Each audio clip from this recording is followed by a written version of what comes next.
ಈ ಮೌನಿ ಅಮಾವಾಸ್ಯೆ ವಿಶೇಷವಾಗಿ ನಾನು ಹೇಳಿದಾಗೆ ಈ ಪಿತೃದೋಷ, ಪಿತೃಶಾಪ, ಋಣಾತ್ಮಕವಾದ ಶಕ್ತಿಗಳಿಂದ ನಾವು ದೂರ ಬರಲಿಕ್ಕೆ ತುಂಬ ಸಹಾಯ ಮಾಡುತ್ತೆ.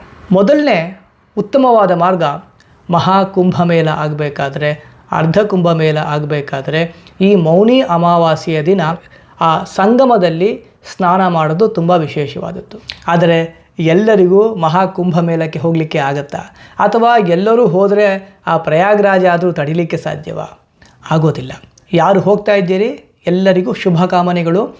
ಅಲ್ಲಿ ಹೋಗಿ ಕಂಡ ರೀಲ್ಸ್ನ ಮಾಡಿಕೊಂಡು ಇನ್ನೊಬ್ಬರ ಬಗ್ಗೆ ತಪ್ಪಾಗಿ ಮಾತಾಡಿ ಆ ಜಾಗವನ್ನು ಕಲುಷಿತ ಮಾಡಿ ಪಾಪವನ್ನು ಕಟ್ಕೊಂಡು ಬರಬೇಡಿ. ಅಲ್ಲಿ ಹೋಗಿ ಗುರು ಹಿರಿಯರ ಆಶೀರ್ವಾದವನ್ನು ಪಡ್ಕೊಂಡು ಅನುಷ್ಠಾನ ಮಾಡಿ ಬನ್ನಿ. ಎಲ್ಲರಿಗೂ ಒಳ್ಳೆಯದಾಗಲಿ.